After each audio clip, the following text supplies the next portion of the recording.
Well, Charlie. Good to see you. As you can probably hear, I'm sending this from my sick bed. Got a touch of the flu at the moment, but this is keeping my mind occupied. I should really charge you for this, you know. I know we've got at least one more in-person lesson, but online stuff like this, I do charge people for. So I guess I'll use it as an advert for you to decide how useful it is. If it's useful, then you might want to do it ongoing. Sort of a 25 quid a month private membership touch. You send me video footage of you playing and I review it for you and give you some suggestions. So quite popular with many. A lot of my pupils who skip town and go to other parts of the world like to do it. So that's mostly who I interact with remotely, rather like this. Now then, sir, I picked 3 swings out, not quite at random, but 3 swings which exhibit similar trends. So what we're going to do is we're going to draw a line on you here.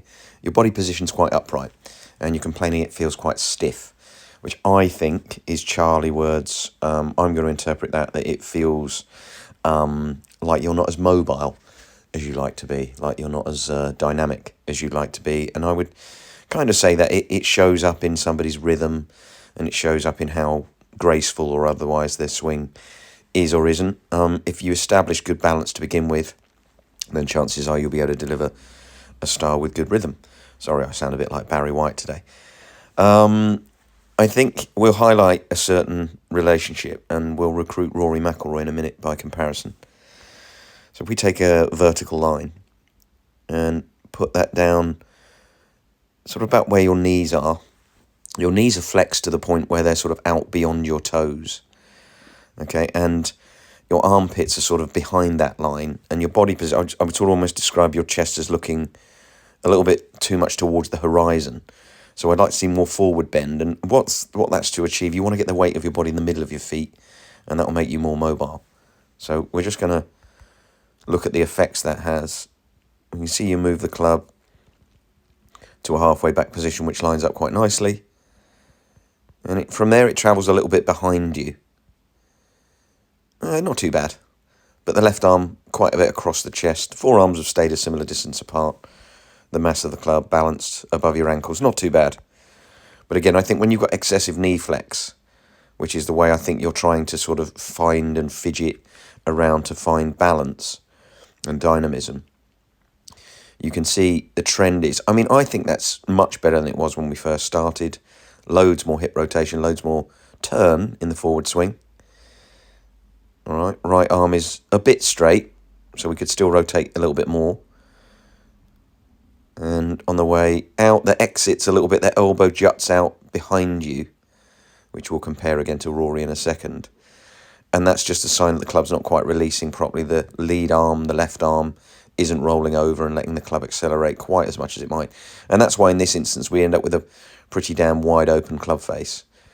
So I don't think that's quite as pronounced in every single other swing, but here's a little trend as well. We can see your body weight sort of finishing and it's moving backwards towards the camera away from the target, which is a sign that you probably need to play the ball a little bit further forward in your stance so you can get that rotation in, apply force to the ball without having to go backwards to get the angles right. All right, let's just have a look at a different swing. So here's another swing, so we can see the trend again. This is a totally different swing, but same club. You can see the trend is the same. Kneecaps sort of on this occasion above the toes. Armpits sort of at the moment, or the back of the armpits behind that line, or this side of that line. This side of that line. So quite upright in the body position, which I think is potentially going to cause you difficulty being dynamic. That time you can see the club goes really way behind us. So that destabilises the apex of your building. If this were a structure, the top of your tower here is actually outside the base.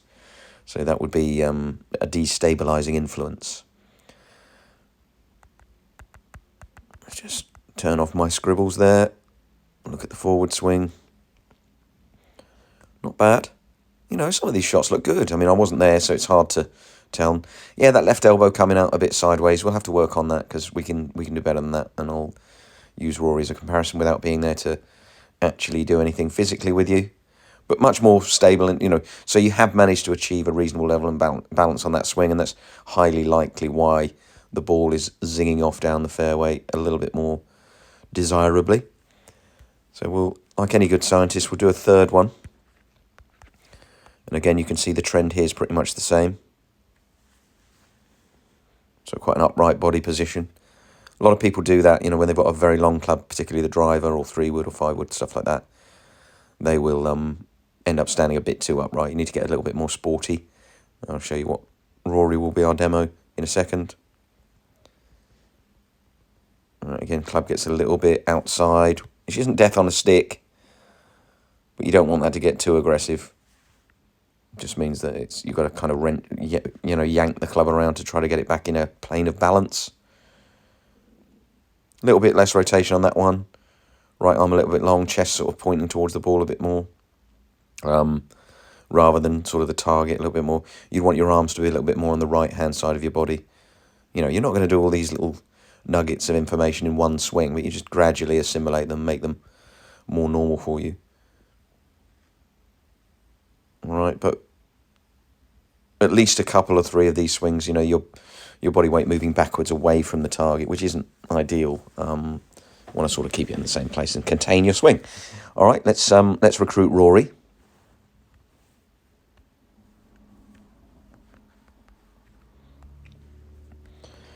So weather looks a whole hell of a lot nicer than your recent exploits on the range. Okay, so when we apply that line, that vertical line, I like to see a player's, the back of their armpits vertically above their knees, and their knees vertically above sort of where their toes start to grow out from their feet. You don't want excessive knee bend. That will immobilise your hip rotation. That'll make you turn much harder. You can't apply quite so much force. It's not like you can't play, it's just you can't play as well as you like. So what you've got here with Rory is you've got this feeling that his chest is pointing down towards the ball. Sorry about how bad that arrow is. You get the idea. Much more forward bend, a bit more of a tip forwards, and that puts the weight of his body more in the middle of his feet, in that area. So his feet and heels are both equally pressing down into the ground. All right, we'll watch him through his backswing. And like you, halfway back, his left arm and the shaft point away from the target. Nice little trend. When he finishes, his body's still on the same angle. It's still sort of got that forward lean. And you can see, let's just erase that. You can see, the butt of his club maybe a little bit outside his heels, but it's only a tiny bit. What you notice with Rory, indefinitely, is the lovely grace and elegance that he swings with. And when he's done with his swing, there's no hint that he's going to lose his balance. Just total composure, control. And that stems from where he starts. He begins as he means to go on. So his body weight's balanced in the middle of his feet. You can feel that. It's almost as if he can feel his feet pushing, into the earth, pushing the earth away. Almost like he was pushing the planet Earth off into space through his feet. Really stable, really hard to push him over. And that gives him a great opportunity to do his thing. Now, the last thing, because I hinted this, I would have hated to have forgotten this. But on the way forwards, look at the way Rory's left elbow doesn't jut out behind him until much later in the sequence of his forward swing. And this is really just softening all the muscles in his left side now and just letting him do that really sort of willowy, long follow-through. What happens with yours, as we notice, you can wind it back. I won't bother trying to overlay that. But your elbow sort of comes out sideways. Try and draw a line that way. Whereas Rory's kind of folds underneath, which is a characteristic of somebody who moves the ball a little bit more effortlessly right to left and generates a little bit more club speed in the forward swing because it allows the club to travel further and faster. So that's something we want to do a little drill or two to encourage. What I think is happening with you is because you are probably trying to keep your left arm very straight, it ends up buckling sideways. So you can see, we see it appear sort of midway up the left-hand side of your body, and it sort of goes outwards, almost like a chicken wing, they call it. But one of the reasons that often happens is because your body's not rotating properly, so you get into a bit of a habit of that, and even though your body's rotating much better, it might well be the case that we've got into a bit of a habit with that, and we need to sort of retrain that a little bit. But we can do that next time. So we got our agenda for either next time, or you've got a few things you can mess about with at the range. All right, buddy, enough for now. But that's what you can expect if you want to do that sort of monthly remote thing. It only costs 25 quid a month, and you've got access to all of my website stuff, all the tips and hints, and I can send you videos which will inspire, generic stuff that explains some of the theories and some of the ideas, and just gives you a bit more in-depth stuff. And it's good, I'd like to think. There's some fun stuff on there as well from my exploits travelling over to see my buddy Luke in America recently, the Ryder Cup captain. So it's all good. Okay, my dear chap. Catch up with you soon. Hope you enjoy that. Speak to you soon, buddy. Bye.